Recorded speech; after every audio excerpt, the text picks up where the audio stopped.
물론 여긴 국민 라디오.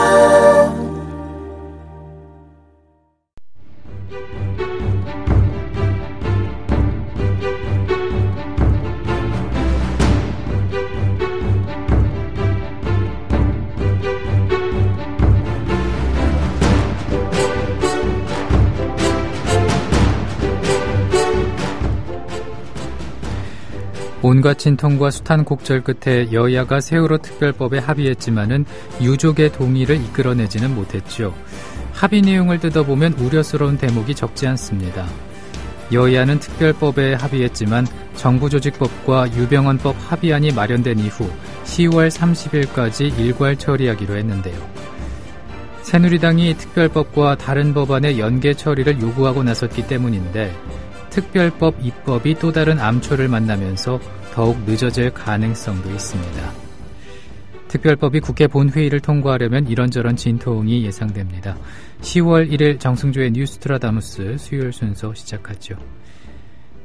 정가 소식 여의도 리포트는 김효진 PD와 알아보고요. 안은필 기자의 뉴스브리핑 그리고 최영일 평론가의 이슈 분석 준비하고 있습니다.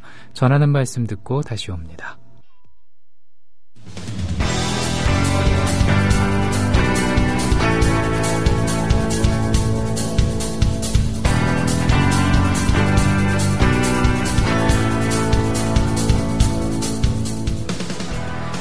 국민라디오 뉴스트라다무스 듣고 계십니다. 현재 시각 2시 3분입니다. 이어서 정가 소식 살펴보겠습니다. 김유진 PD의 여의도 리포트 순서입니다.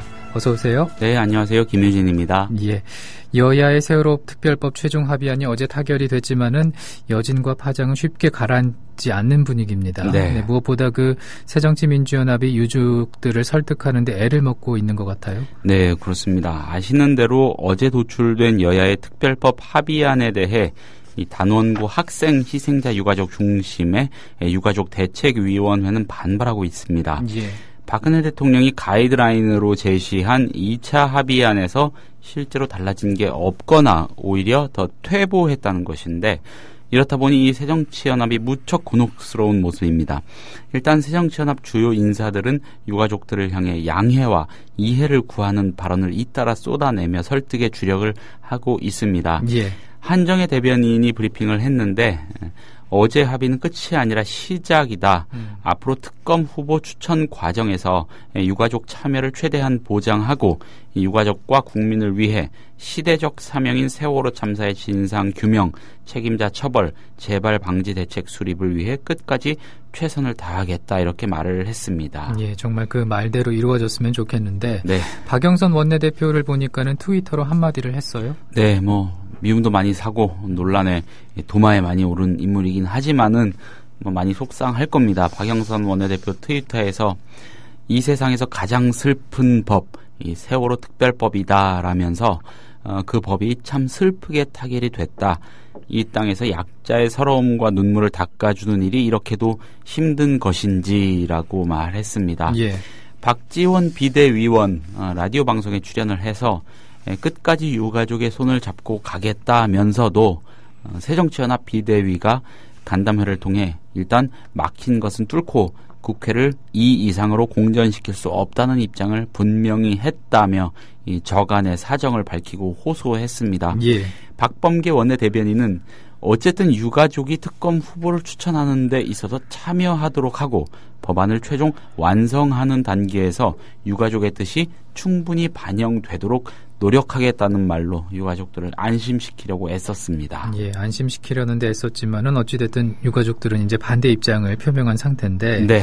어찌됐든 각자 취지는 다르지만은 새누리당 역시 새정치연합과 묘하게 비슷한 목소리를 내고 있더라고요. 네, 그토록 대립하던 여야인데 새누리당과 새정치연합이 적어도 오늘은 묘하게도 같은 목소리를 내고 있습니다. 예. 새누리당은 새정치연합과의 합의안대로 법안이 제정되도록 하는데 방점을 찍었습니다. 당연히 유가족들을 향해서 새정치연합과 마찬가지로 이해를 구하는 데 주력하고 있습니다. 김무성 대표 오늘 최고중진연석회의에서 세월호 참사는 여야 문제가 아니라 전 국민의 슬픔이고 다시는 이런 슬픔이 되풀이돼서는 안 된다는 점이 중요한 문제다라면서 100% 만족을 못하시겠지만 여야가 어렵게 합의한 만큼 수용해 주시는 것이 빠른 진상조사에 도움이 된다 이렇게 설득을 했습니다. 예. 김무성 대표는 이어서 이 여야는 중립적인 인사를 특별검사로 임명해 사고에 대한 철저한 진상규명과 책임자 엄중 처벌, 재발 방지 시스템 마련에 최선을 다하겠으니 국회를 믿어달라 이렇게도 말을 했습니다. 예, 정말 그 믿어줄 수 있게 행동도 또 그렇게 이루어질 수 있었으면 좋겠는데 네. 그러면은 이제 합의한 내용으로 한번 들어가서 살펴보겠습니다. 네. 그 유가족들 입장에서 가장 큰 문제는 특검 추천 과정에서 유가족이 참여하는 방안은 추후 논의하기로 한다 이런 대목인데 예. 과연 이 조항이 실효를 거둘 수가 있을지가 미지수 아니겠습니까? 그렇습니다. 그 특별검사 추천 과정에 유가족이 참여할지 여부를 추후 나중에 논의하기로 한 대목은 경우에 따라서 논의하겠다는 거겠죠. 합의문이 나온 직후부터 문제가 되고 있습니다. 당장 여야 협상 관계자들이 극명하게 상반된 해석을 내놓으면서 전운을 풍기고 있는 건데 예. 새누리당 김재원 원내수석 부대표 오늘 기자들하고 만나서 이런 얘기를 했습니다. 유가족이 특검 추천에 참여하는 것은 결단코 안 된다는 개인적인 의견을 갖고 있고 이를 반드시 관철할 것이다. 이러면서 추후 협상의 여지가 없음을 분명히 했습니다. 여지를 아예 잘라버리려는 그런 결연한 의지가 느껴질 정도로 단호한 표현입니다. 예. 예. 유가족이 이번 협상안에 대해서만큼은 새정치민주연합의 전권을 위임했기 때문에 합의문은 그대로 유효하다는 점을 강조하는 것도 있지 않았고요. 반면 새정치연합 우윤근 정책위 의장은 이 유족 참여 부분은 한 달간 여유가 있다. 그때까지 노력하겠다. 이렇게 여지를 남겼는데 글쎄요. 김재원 원내수석 부대표의 말에 비하면은 힘이 조금 떨어지는 예. 거 아닌가 하는 느낌도 들고요. 그런데 어쨌든 따지고 보면 합의문에는 유가족 참여 여부와 관련해 말씀드렸듯이 추후에 논의한다고만 돼 있어서 구속력이 사실 없습니다. 예, 유가족은 거세게 반발하고 여야는 서로 유리한 대로 해석하면서 사사건건 대립할 가능성이 너무도 높다는 얘기고요. 참고로 특검 후보로 물망에 오른 이 저명한 법조인들이 여기 누가 선뜻 나서려고 하겠습니까? 그것도 문제라는 그런 지적 많이 나오고 있습니다. 예, 정말 그 찜찜한 느낌은 지울 수가 없습니다. 예. 그래서 그런지 새정치연합 내부에서조차 이번 합의에 반발하는 목소리가 들려오고 있다고요? 그렇습니다. 중진그룹에 속하기도 하고 또 차기 당권 주자로 나설 수도 있다는 이런 예측을 지금 불러일으키는 인물이기도 하죠. 추미애 의원이 페이스북에서 박근혜 대통령이 세월호는 언급도 안 하면서 국회를 조롱하고 야당을 국정 파트너로 여기지 않았음에도 야당은 국회 등원을 결정했다. 더구나 세월호 유족을 기망했다. 진실을 바라는 약자에게 속임수 정치까지는 하지 말았어야 했다고 지도부를 공격했습니다. 예.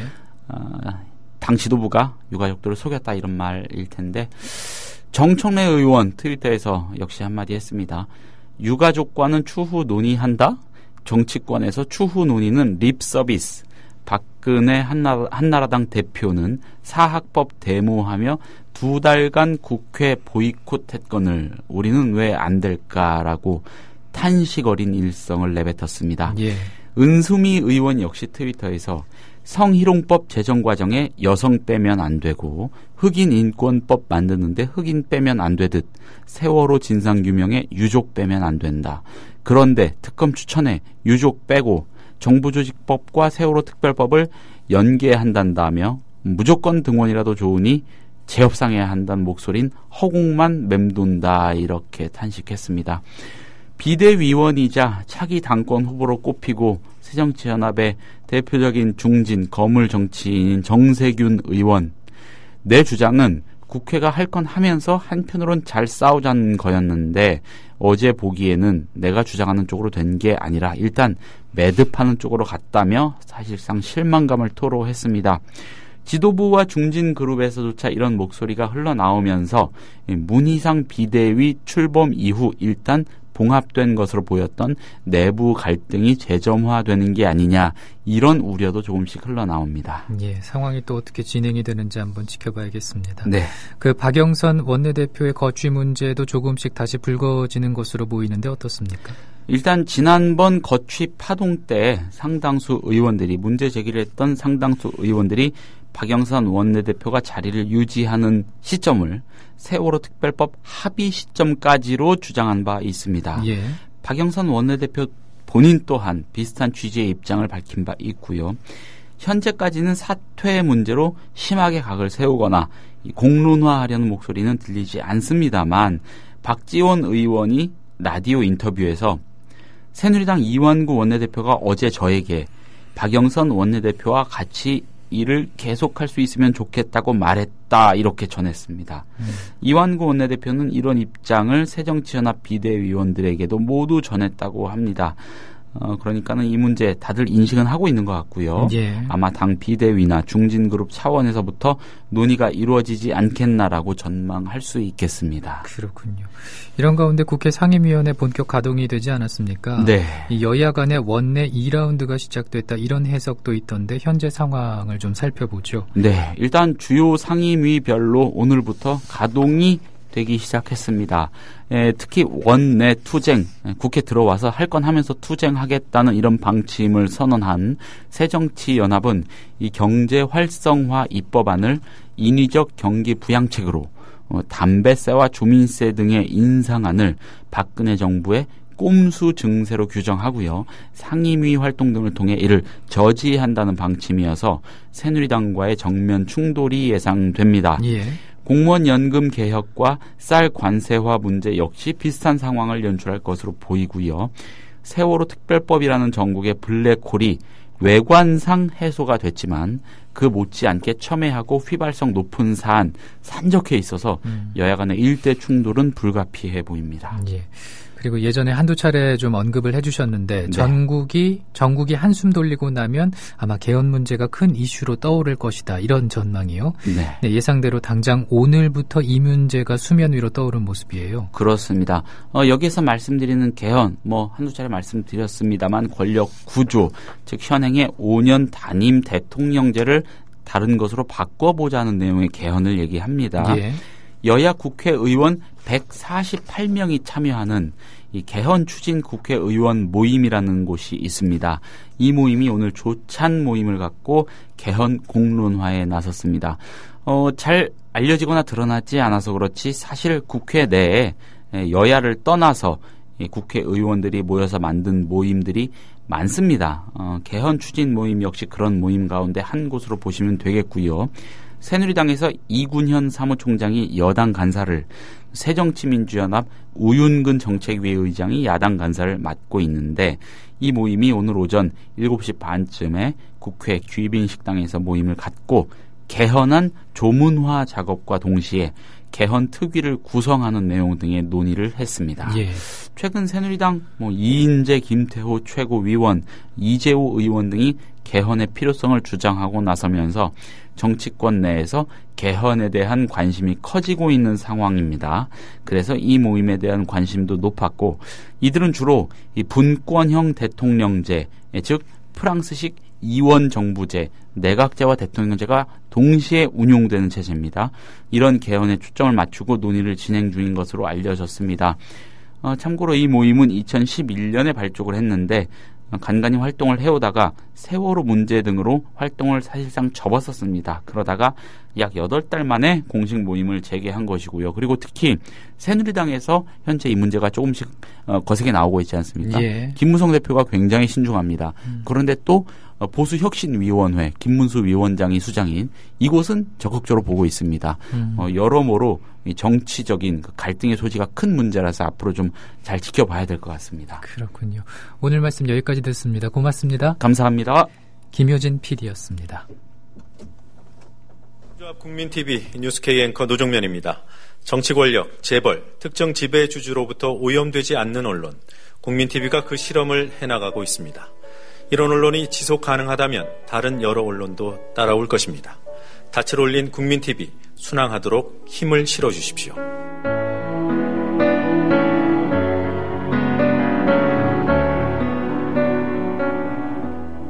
월 11,000원의 조합비 납입. 조합원 여러분의 많은 동참을 바랍니다. 자동 납부는 미디어 협동조합 홈페이지 국민.tv 또는 서울전화 3144-0933, 서울전화 3144-7737로 신청하실 수 있습니다. 여러분에게 언론혁명으로, 그래서 자부심으로 보답하겠습니다. 국민라디오 뉴스트라다무스 듣고 계십니다. 현재 시각 2시 16분입니다. 여야가 진통 끝에 합의한 세월호 특별법과 관련해 유족들의 반발이 이어지고 있습니다. 유가족들이 야당이 약속을 어겼다면서 이번 합의안으로 진상규명은 어렵다고 강조하고 나선 것인데요. 김성실 세월호 가족대책위 부위원장은 CBS 라디오 김현정의 뉴스쇼와의 인터뷰에서 박영선 원내대표가 말하길 여야와 유가족이 합의한 특검으로 하는 걸로 얘기를 들었다며, 그런데 가족을 배제한 내용으로 알아서 합의해버렸으니까 그 부분에 대해서도 황당했다고 비판했습니다. 저희는 박영선 의원께서 말씀하시기를 여야 가족이 합의한 사람으로 하는 걸로 얘기를 들었거든요. 그런데 그것조차도 혼자서 알아서 해버렸으니까 그 부분에 대해서도 조금 저희는 황당했었죠. 그러니까 정리를 좀 해보죠. 어제 상황을. 그러니까 그제와 어제 이완구 새누리당 원내대표, 박영선 새정치연합 원내대표, 그리고 전명선 유가족 대표, 이렇게 3명이 3자가 협상을 하셨잖아요. 회동을. 예, 회동은 했죠. 근데 거기서 잘 안 되고 어제 오후 들어서 헤어진 거예요. 세 분이. 예. 예. 그러고 나서도 여야는 계속 만나서 협상을 했어요. 예. 그러다가 밤에 최종 타결이라고 발표가 딱 난 건데, 유가족이 새정치연합에다가 전권을 준 거 아니었습니까? 아니요. 범위를 제한을 했습니다. 그 부분에 대해서만, 전권이라고 표현하니까 좀 그렇고, 그 부분에 대해서만 위임을 한다는 뜻을 비친 거죠. 그쪽에서 계속 위임이라는 단어를 하니까, 위임을 받아와야 된다더라, 이렇게 얘기하니까, 그 정도도 양해를 하지 않으면 한 걸음도 못 나갈 수 없기 때문에 저희들이 그거는 정말 긴급 총회를 할 정도로 마음이 아파가면서 한 거거든요. 정리를 좀 하자면, 그러니까 어제 그 협상에 대해서만 일단은 전권을 줬는데, 그 전권을 주되 조건부로, 즉 특검 후보군 추천할 때 4명 추천할 때 유가족도 반드시 함께 논의하는 걸 포함시켜달라라고 당부를 하면서 야당한테 가서 협의하라, 이렇게 하셨다는 거예요. 예. 그것도 저희가 제안한 안이 아니고 박영선 의원께서 제안한 안이거든요. 그것만큼은 자신이 있다고 말씀을 하셨어요. 자신 있다고. 그래서 정권 넘겨주고 협상장으로 이제 가시라 했던 건데, 나중에 뚜껑 열고 보니까 유가족이 포함이 아니라 추후 논의, 유가족 포함은 추후 논의, 이렇게 됐다는 거예요. 예. 이거 언제 하셨습니까? 국회 본청 앞에서 저희가 제 가족들이 노숙을 하고 있잖아요. 거기서 저희가 기다리고 있었거든요. 기다리고 가족들하고 있는데 저희는 그 긴급 속보가 뜰 줄 알았습니다. 세월호 가족대책위원회 법률 대리인인 박주민 변호사도 오늘 아침 MBC 라디오 신동호의 시선집중에 출연해 합의안에 포함된 유가족의 추후 참여 조항에 대한 의견을 묻는 사회자 질문에 추후 합의라는 것은 저희들이 봤을 때 큰 의미 없는 조항 아니겠느냐고 생각하고 있다고 답했습니다. 이에 따라 어제 합의안으로는 진상규명을 위해서 강한 의지를 가지고 있고 정치적인 독립성을 견지한 검사가 탄생될 수 없다고 말했습니다. 그 이후에 이제 사결이 됐다는 속보가 뜬 이후에 협상에 관여했던 전해철 의원이나 우영근 의원이 나와서 설명은 했습니다. 그러나 이미 타결했다고 속보가 다 뜬 상태에서 나와서 설명을 한 것에 불과하고 그것 이외에는 공식적으로 이야기를 한 바는 없습니다. 형식적으로는 말씀하셨던 것처럼 애초 유족들이 원했던 부분에서 좀 물러났습니다만 내용적으로는 유족의 뜻이 충분히 반영될 수 있지 않는가, 이런 반론도 있던데요. 어떻습니까? 예, 그런 보도들이 많이 나왔지만 1, 2차 협상 과정, 그리고 어제 협상 과정에서 보신 것처럼 야당이 가족 뜻을 제대로 반영한 경우가 없습니다. 그렇기 때문에 야당을 통해서 가족 뜻이 제대로 반영될 것이다라고 보기 어렵고 오히려 이번 협상안을 보면은 지난번에 이제 2차 협상안, 이제 특검 후보 추천위원회에 여당 2명을 가족들과 야당이 동의하에 하겠다라는 그 안도 여당도 인정하듯이 여당이 계속해서 자신들이 원하는 사람을 추천할 수 있다라는 약점을 가지고 있는데 특검 후보군마저도 여당과 야당이 합의하여 선정하게 됨으로써 여당이 특검 후보군에도 직접적으로 개입해서 영향력을 행사할 수 있게 되는 그런 안이 돼버린 것입니다. 그렇기 때문에 저희들이 생각했을 때는 이번 참사에 관련 있는 정부 그리고 정부를 책임지고 있는 여당이 특검 선출 과정에서 지속적으로 그리고 심대한 영향을 미칠 수 있는 그런 협상안이 돼버렸다는 것입니다. 그렇다면 애초에 이 상설특검법에서 규정하고 있는 부분을 논외로 하더라도 이번 특검 추천과 관련해서는 여당은 어떤 경우에도 전혀 어떤 입김이 들어와서는 안 된다 이런 입장이신 거군요. 실제로 이번 참사는 아시다시피 정부의 무능한 대응 그리고 무책임한 어떤 태도 이런 것들에 의해서 빚어졌다라고 볼 수 있습니다. 그렇다면 정부와 그 정부를 책임지는 여당은 어떻게 보면 이번 참사에 있어서 그 책임을 져야 될 부분이 있습니다. 근데 그 책임을 져야 될 부분이 있는 사람들이 특검 추천 과정과 특검 후보를 형성함에 있어서 지대한 영향을 행사하는 위치에 지금 놓여지게 된 이상한 합의안이 돼버렸기 때문에 이것을 통해서는 정치적인 독립성을 가진 특별검사가 만들어지기 어렵다 이렇게 보고 있습니다. 한편 유가족의 뜻을 거스르고 여당과 세 차례나 합의한 박영선 새정치연합 원내대표에 대해서 이완구 새누리당 원내대표가 적극 두둔하고 나섰습니다. 새정치민주연합 박지원 의원은 새누리당 이완구 원내대표가 10월 말까지 세월호 특별법 처리 등을 마무리할 수 있도록 박영선 원내대표 유임을 요청했다고 말했습니다. 당 비대위원인 박 의원은 라디오 프로그램에 출연해 이완구 원내대표가 10월 말까지 모든 합의가 지켜지고 법을 제정하려면 박 원내대표와 계속 할 수 있었으면 좋겠다는 뜻을 말했다고 전했습니다. 오늘 MBC 라디오 신동호의 시선집중에서 밝힌 말입니다. 세월호 문제가 일단락되면은 물러가겠다. 이런 의원들에게 약속을 했습니다. 그렇지만 이렇게 원만히 해결됐고 또 10월 말까지 모든 것이 맞춰져야 됩니다.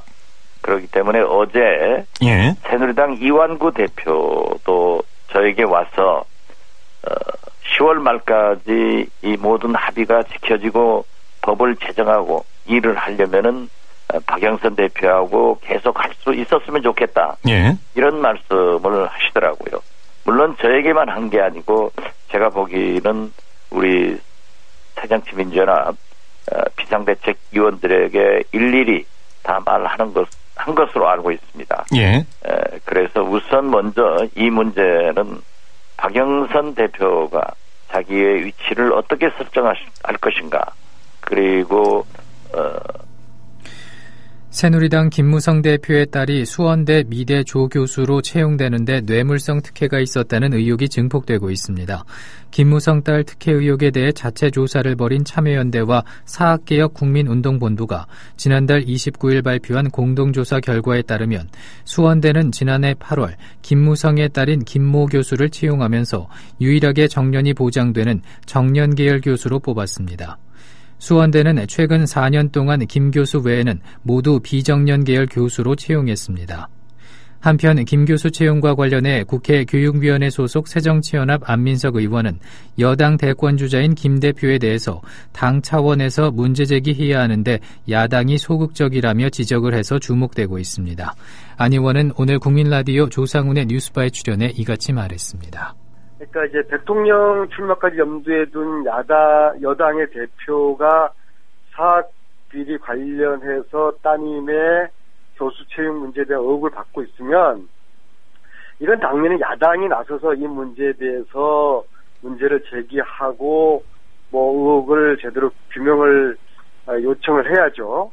그런데도 거의 침묵 수준의 우리 새정치민주연합의 행태에 대해 가지고 물론 저도 좀 이렇게 나름 짐작하는 건 있지만은 참 이러니까 사학 비리가 근절되지 않고 사학 비리를 여야가 아주 이럴 때는 협력을 잘 해가지고 아주 교묘하게 잘 옹호를 하는구나 그런 좀 비난을 받게 되는 것이죠. 그래서 일단 지금이라도 저는 이 부분은 좀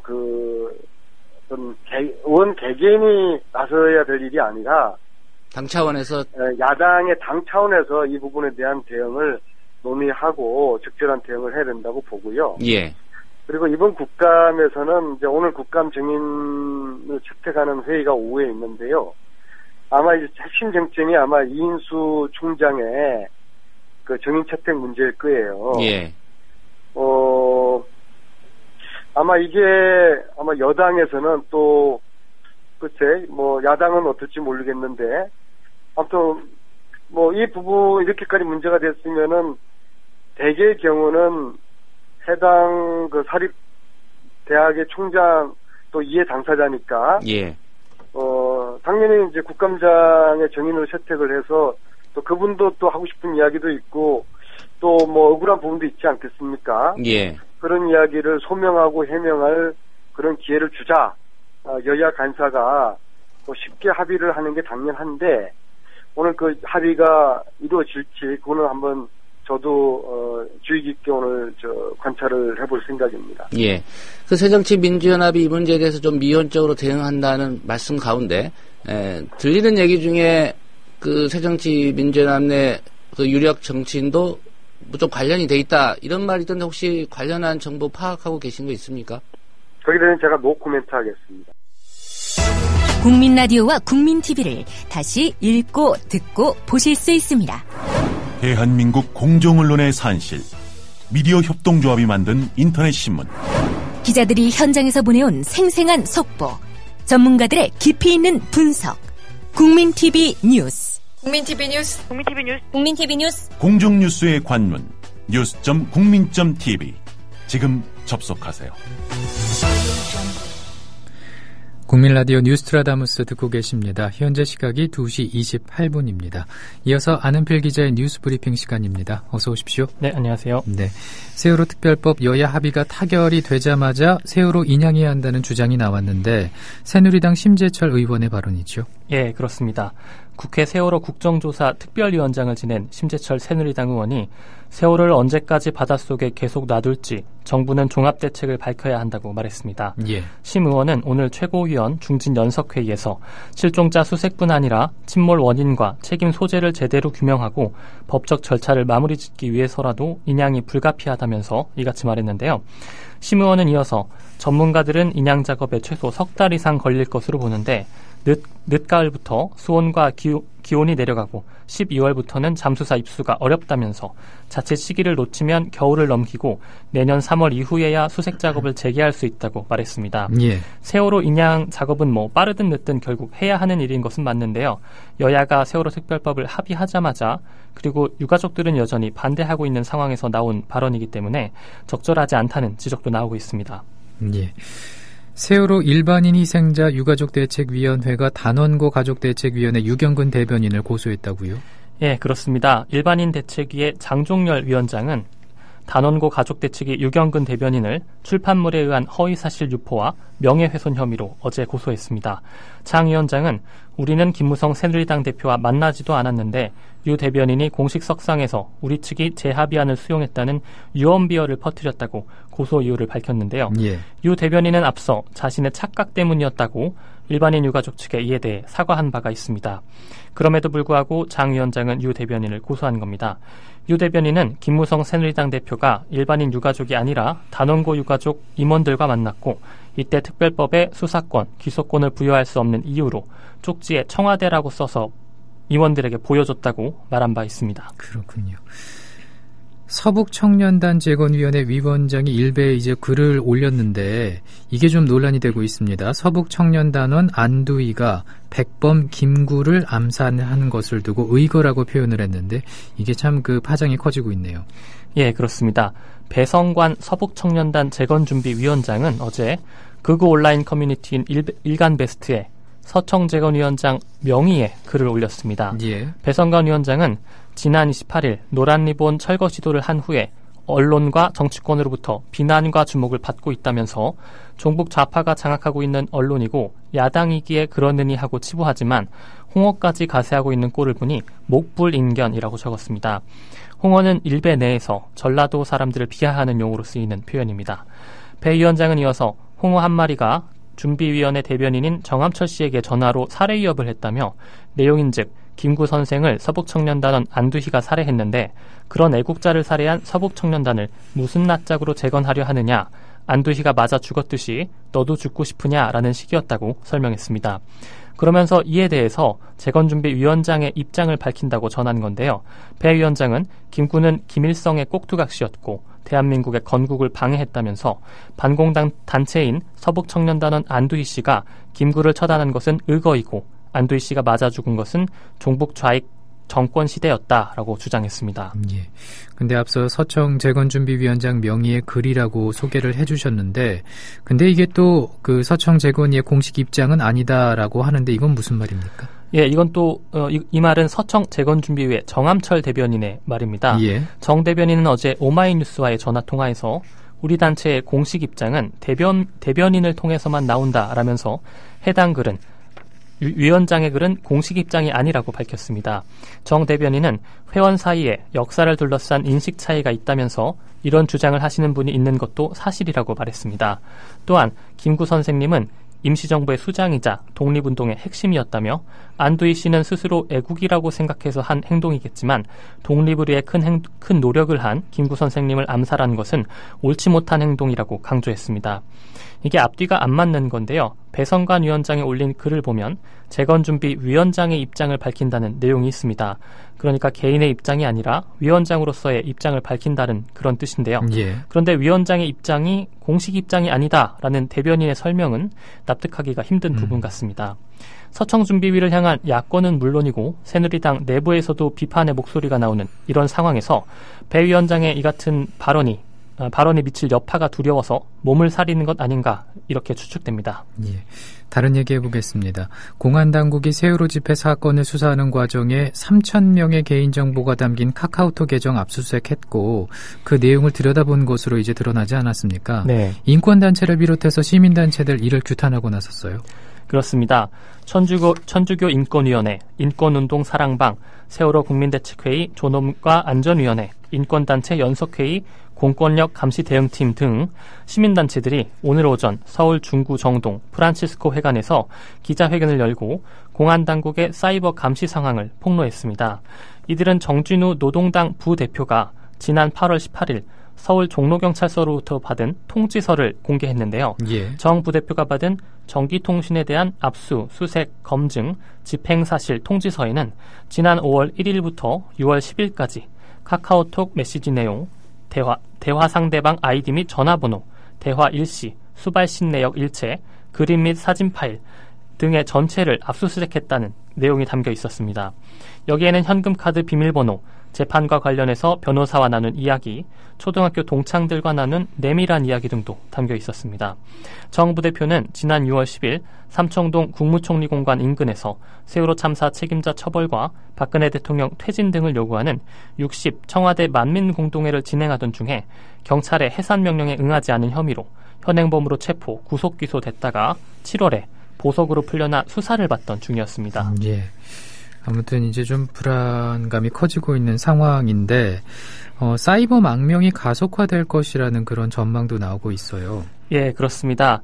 안 그래도 사이버 망명, 카카오톡이 아닌 해외 메신저 서비스로 갈아타는 사람들이 많이 생기고 있는데요. 예. 이번 일을 계기로 이러한 사이버 망명이 더 가속화될 것이다라는 전망이 나오고 있습니다.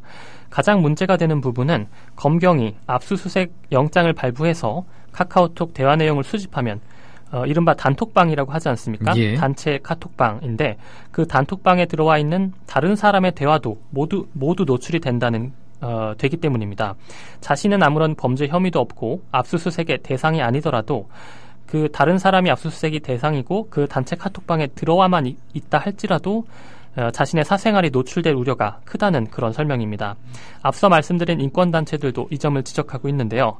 이들은 지난 9월 18일 검찰은 사이버 허위사실 유포 전담수사팀을 발족하고 인터넷 포털 사이트 등에서 발생하는 허위사실 유포에 대해 직접 수사한다는 방침을 밝혔다. 특히 카카오톡 간부가 검찰의 사이버 검열 강화 유관회의에 참석했다는 사실이 알려지면서 많은 시민들이 카카오톡 대화 내용이 감시될 수 있다는 불안에 떨었고 사이버 망명 붐도 불고 있다며 이는 단순히 간단한 압수수색이 아닌 광범위한 감시, 사찰 행위이고 심각한 표현의 자유 침해이자 사이버 검열이라고 질타했습니다. 예. 그리고 대한적 십자사가 김성주 총재 후보자를 총재로 선출하는데 11분밖에 걸리지 않았다는 의혹이 제기됐는데 원래 이렇게 짧은 시간에 이루어지는 겁니까? 한 단체, 그것도 한국 적십자사면 굉장히 중요한 단체인데요. 예. 이런 단체의 총재를 11분 만에 뽑았다는 것에 대해 비판이 나오고 있습니다. 예. 이러한 내용은 김용익 새정치민주연합 의원이 오늘 공개한 대한적십자사의 총재 선출을 위한 중앙위원회 회의록 분석 결과에 나와 있는데요. 이 내용을 보면 대한적십자사는 지난 24일 오전 7시 반에 중앙위를 개회했고 총재 선출을 위한 전형위원회를 구성한 후에 잠시 정회했습니다. 그리고 8시 3분에 전형위를 열어서 김 후보자를 단수 추천했고요. 그리고 검토하고 그리고 8시 14분에 회의를 마쳤습니다. 11분 만에 김성주 후보자를 추천하고 검토하고 선출했다라는 이런 뜻입니다. 예. 이에 대해서 김 의원은 대한적십자사 총재 후보를 단 11분 만에 어떻게 검증한 것인지 놀라울 따름이다 라면서 대선 공신 낙하산 인사에 대해 적십자사 중앙위원회가 거수기 노릇을 충실하게 한 것이다 라고 비판했습니다. 김 의원은 또 대한적십자사에 확인한 결과 총재로 내정된 김성주 후보자는 적십자 회비 납부 조회가 가능한 최근 5년간 단 한 차례도 적십자 회비를 납부한 사실이 없다며 어떻게 국민을 상대로 회비 납부 독려를 하고 사회봉사 및 구호 사업과 남북 교류 등의 중요 업무를 수행하는 기관을 이끌어 나가겠나라고 반문하면서 김 후보자의 자진 사퇴를 촉구했습니다. 그렇군요. 자, 그리고 미국 국방부가 미사일 방어 체계의 핵심인 사드의 한국 배치 여부를 한국 정부와 협의하고 있다고 밝혔는데 이게 그동안 우리 정부와의 발표와는 좀 상반되나 봐요. 예, 그렇습니다. 국방부는 그동안 미국과 한국 내에 사드 배치를 협의한 적이 없다라고 밝혀왔는데요. 예. 하지만 미 국방부가 우리 정부와 사드 배치를 협의하고 있다라고 공식적으로 밝혔습니다. 로버트 워크 미 국방부 부장관은 현지 시각으로 9월 30일 한 개 사드 포대가 북한의 도발에 대응하기 위해 괌에 배치되어 있다며 세계의 다른 곳과 마찬가지로 그 사드 포대를 한국에 배치하는 것도 고려하고 있다고 밝혔습니다. 워크 부장관은 이어서 우리는 매우 신중히 사드의 한국 배치 여부를 검토 중이며 부지조사도 하고 배치가 옳은 일인지 한국 정부와 협의하고 있다며 이미 부지조사까지 마친 상태임을 분명하게 밝혔습니다. 예. 워크 부장관은 지난 8월 방한했을 때도 한국 미사일 방어체계 KAMD가 미국의 사드와 완벽하게 상호 운영성을 갖추기 원한다면서 사드 배치를 강력하게 희망한 바 있습니다. 이에 대해 우리 국방부는 오늘 미 국방부와 협의한 바도 없고 협의 중인 바도 없다고 이를 부인하고 나섰는데요. 일단 두 나라의 주장이 엇갈리고 있는 상황입니다. 전문가들은 워크 부장관의 사드 배치를 협의 중이다라는 발언을 두고 한국 내에 사드 배치 압박을 노골적으로 가한 것 아니냐 이렇게 해석하고 있습니다. 예, 그렇게도 또 분석이 가능할 수 있겠군요. 네.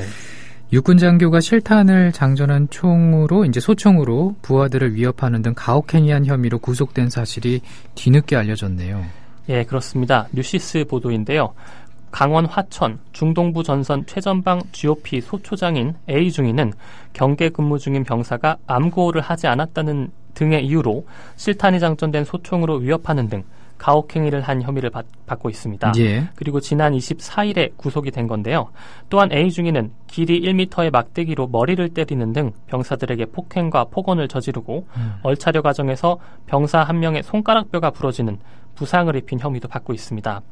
A 중위의 이 같은 가혹행위는 지난 4월부터 8월까지 이루어진 것으로 알려지고 있습니다. 특히 실탄이 장전된 소총으로 위협을 당한 병사가 4명, 그리고 완전 군장 상태로 얼차려를 받은 병사가 8명 등으로 가혹행위를 당한 피해 병사는 13명에 달하는 것으로 파악되고 있습니다. 예. 더욱이 이 같은 사실은 피해 사병의 부모들에 의해 밝혀져서 군 당국에 대한 사건 은폐 의혹이 또다시 제기되고 있는 형편입니다. 예. 이에 대해서 군 당국은 국민 공개 가이드라인에 따라서 검찰 송치 시기에 공개할 예정이었다라고 해명했습니다. 하지만 누리꾼들은 굉장히 비판하고 있는데요. 저런 미친 사람이 장교로 있는 것만 봐도 대한민국 군대는 정상이 아니다. 또 다른 누리꾼은 이번에는 관심 사병이 아니라 관심 장교입니다. 라고 말하기도 했습니다. 그리고 실탄이 들었든 안 들었든 총구는 표적 또는 공중지향이란 말이 무색해지네 라는 등의 글을 게재하기도 했습니다. 예. 아무튼 이런 가혹행위 혐의가 또 이제 피해 사병 부모들에 의해서 밝혀졌다는 점이 또 한번 충격스럽습니다. 예, 네. 그렇습니다. 예. 박근혜 대통령의 사생활과 관련된 비방글 올린 40대 주부 집행유예가 선고됐네요.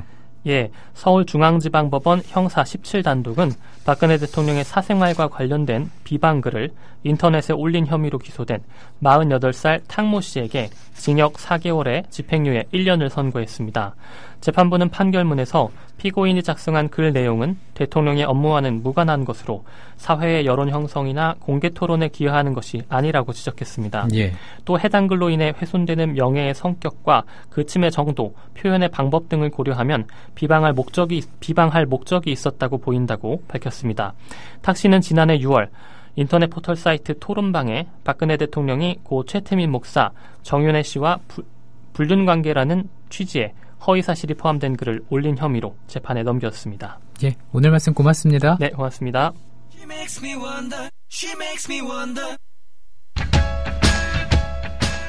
김현주 PD가 단독 취재했습니다. 이곳은 공주보 상류입니다. 이미 20일 전쯤 이곳에서 큰빛 이끼벌레의 번식이 확인됐지만 이후 아무런 조치도 취해지지 않았습니다. 국민TV 뉴스K의 막내인 김현주 PD. 하루 4분 리포트를 위해 아침부터 밤까지 열정을 아끼지 않는 그녀. 자신이 하는 일을 설명하는데. 전태일 열사 아시죠?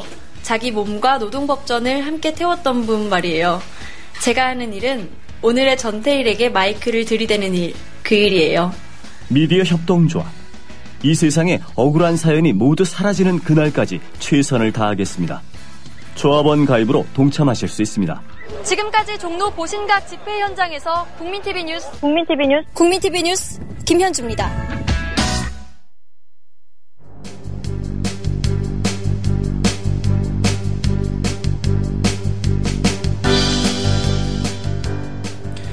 계속해서 이슈 분석 시간으로 이어갑니다. 최영일 시사문화평론가입니다. 안녕하십니까? 네, 안녕하세요. 예, 난항 거듭하던 세월호 특별법 이제 여야가 합의를 했고 유가족들은 특검 중립성 담보되지 않았다면서 합의안 받아들일 수 없다는 입장을 밝힌 상황입니다. 네. 최 평론가께서 어떻게 보셨는지요? 이게 2차 재협상안 타결되고 당시에도 이제 유가족분들은 반대 입장을 명확히 표명하셨었고요. 예. 야당 내에 이제 의총에서 추인되지 못한 채 이 박영선 원내대표 당시에는 이제 비대위원장 겸직으로 한번 이제 탈당 파문까지 벌어지지 않았습니까? 예. 당시 이제 또 이상돈 비대위원장 영입건도 이제 겹쳐 있었고요. 그 파고를 넘기고 결국은 이제 9월 30일 뭔가 이제 3자 협의체를 통한 배타협, 극적 타결 전망을 정말 이 늦은 시간까지 국민들이 모두 기다리셨으리라고 생각이 됩니다. 여야 합의라고는 나왔지만 여야는 합의를 했죠. 서명을 했으니까. 예. 하지만 이것이 정말 우리가 바라던 제대로 된 합의인가 하는 부분은 정말 많은 의문점이 남습니다. 그렇죠. 일단 유가족 입장에서는 이게 누가 이야기를 해도 사건의 초심으로 우리가 돌아가 보면 5월 또 대통령의 대국민 담화에서도 유가족들의 한을 풀어드리겠다라고 하는 약속이 있었거든요. 그리고 이제 특검 받겠다, 성역 없는 수사 이런 이야기가 모두 다 나왔었습니다. 예.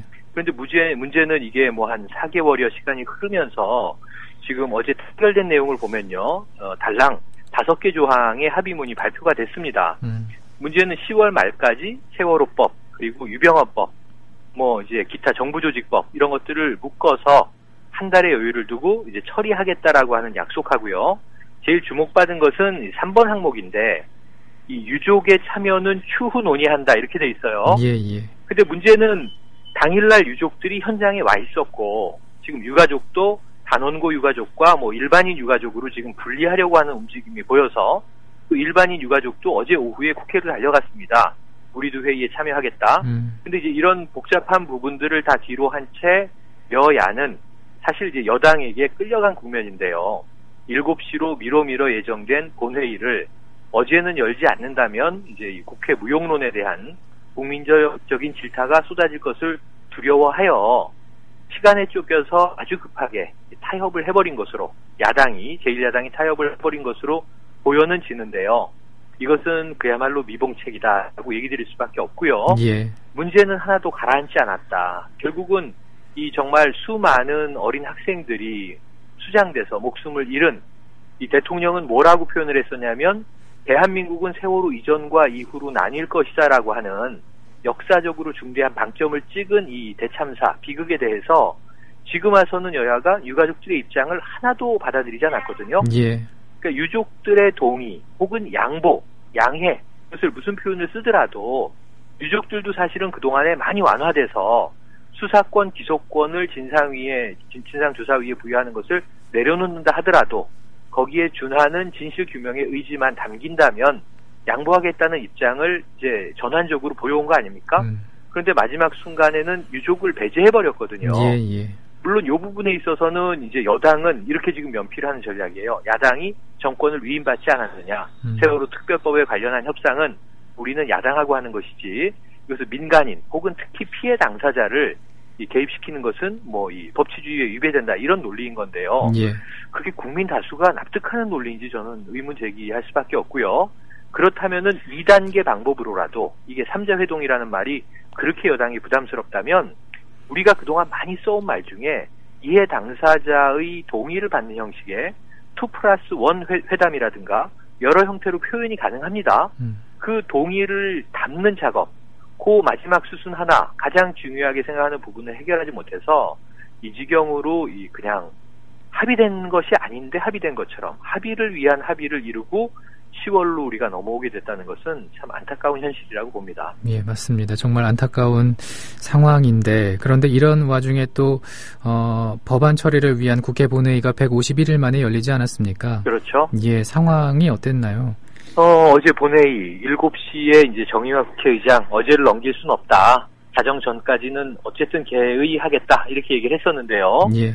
어제 상황을 보면은 그제 오후부터 시작된 일명 3자 회동이 긴 시간 회의를 했습니다만 매듭지어지지 않고 어제 오전으로 넘어왔죠. 어제도 굉장히 마라톤 회의를 했죠. 그리고 오후 2시경이 돼서 여당 야당의 원내대표들은 다 각 당의 의원들 의총을 위해서 자리를 빠져나갔습니다. 정회가 된 거죠. 예. 그 상황에서 의총에서는 이미 이제 지금 어느 정도 우리가 재협상한 플러스 알파라고 하는 그 플러스 알파는 어제 합의문 1항에 밑에 달려있는 조항인데요. 4명의 특검 후보군을 야당이 동의하는 형태로 추천해서 특검 추천위원회에 올리면 거기서 복수 추천을 하고 대통령이 한 명을 임명하는 거예요. 예. 그리고 2항에 보면은 정치적으로 중립성, 객관성이 담보되지 않는 특검 후보는 배제하기로 합의했는데 이 2항은 너무 당연한 얘기이기 때문에 조항으로 쓰나 마나한 얘기입니다. 그것을 담기 위해서 1항의 조건을 가지고 그렇게 오랜 기간 밀고 당기고를 한 거였거든요. 예. 그러니까 결국 이제 내용은 뭐 별로 이 재협상안과 큰 차이는 없다라고 보여지는데 그것도 여권에서는 뭐 굉장히 큰 양보를 한 것처럼 이제 보여졌고요. 예. 그리고 결국 6시가 넘어서 극적 타결 소식이 나오고 한때는 새누리당이 세월호법을 받기를 거부했다 이런 이제 소식도 전해졌습니다만 극적 타결로 이제 이 마무리가 돼서 합의문 작성이 된 이후 7시 40분에 열린 151일 동안 놀았는데 마지막 하루에 입법 제로, 국회 생산성 제로를 면피하기 위한 정말 저는 초등학생들도 방학 숙제 이렇게 벼락치기 하는 경우는 없다라고 보는데요. 90개 법안을 2시간 10분 만에 다 일괄 처리해버린 겁니다. 물론 맞습니다. 비쟁점 법안들이 이제 주요 핵심이긴 하지만 그동안 여당이나 정부도 이제 입장이 무색해져 버린 것이 어제 처리된 법안에는 민생 현안이라든가 혹은 경제 살리기 법안들은 다 배제돼 있었어요. 뭐 다 별 의미 없는 개정안들이 주류를 이루는데 이것을 이제 2시간 10분 동안 통과 처리하고 이제 국회는 할 일 했다. 그리고 10월 7일부터 이제 국정감사 연다. 20일 동안 국정감사에 저는 의원들 모두가 이제 일하는 척 매진할 것으로 보여지는데요. 그 사이에 그러면 10월 한 달 동안 이 세월호 특별법이 정말 유가족의 동의나 합의를 얻어내는 방식으로 제대로 굴러갈 수 있을까? 국회가 이제 재개됐다고 하는 것에 집권 여당은 방점을 두고 또 세월아 내월아 하면서 유가족 입장들은 제가 보기엔 미디어를 통해서 계속 맡아도 일색으로 갈 것이다 이렇게 전망되기 때문에 매우 불행한 형국으로 접어들었습니다. 어찌됐든 그 시급하고 중요한 법안들은 하나도 포함되지 않은 상황에서 일을 제대로 안 하고 있는데 국회의원 세비는 내년에 또 오른단 말이죠. 그렇죠. 계속 올라왔고요. 사실은 이게 뭐 무노동 무임금을 노동계는 그렇게 주장하는 신자유주의 우파 정부인데 사실은 자신들이 받아가는 것들에 대해서는 또 최근에 보면은 한 3주 연속 이 야당 김현 의원의 이제 이 폭행 시비 이 문제가 이제 주요 언론의 도마에 올라서 난도질을 당하고 있지 않습니까?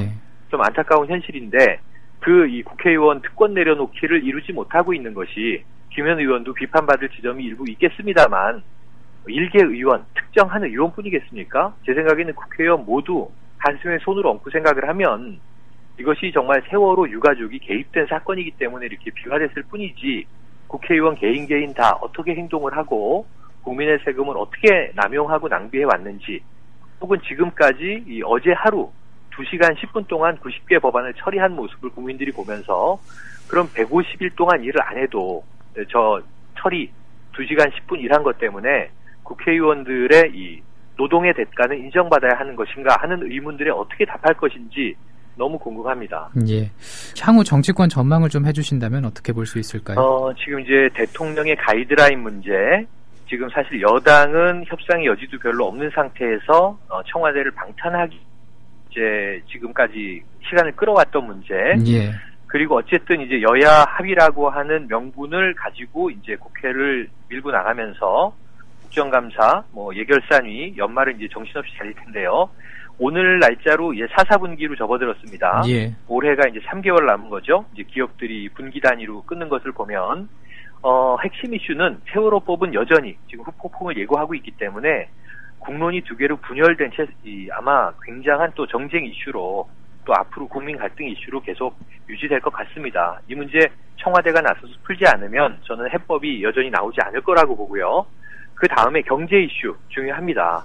지금 사실은 이 세월호 또 국면 때문에 야당이 해야 할 일을 못하고 있는 것이 이번 정부의 경제 정책 공약이었던 둘째 치고라도 굉장히 이제 다양한 경제 관련 법안들이 경제 활성화라고 하는 명분으로 복지가 지금 모두 다 탈각되고 있는 상황으로 접어들었거든요. 예.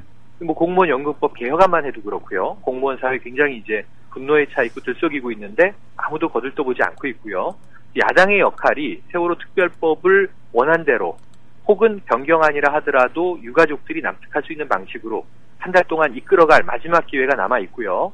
그 외에는 대부분 이제 이번 정부가 정말로 이 실정을 하고 있는 문제들에 대해서 야당이 싸워야 할 지점을 바로잡고 싸우면서 예. 이 정말 허물어진 자당의 재건을 신경 써 나가야 될 텐데 지금까지 개파 갈등으로 비화되어 있고요. 또 뭉치지 못하는 문제. 문희상 비상대책위원장이 연말까지 내년 전대를 앞두고 이 당의 조직력을 살려낼 수 있을 것인가? 숙제가 너무나 많은데 지금 끌려가고 있는 형국이기 때문에 이것을 제대로 풀 것인가 하는 부분에 대해서는 정말 우려가 큽니다. 오늘 말씀 여기까지 듣습니다. 고맙습니다. 네, 고맙습니다.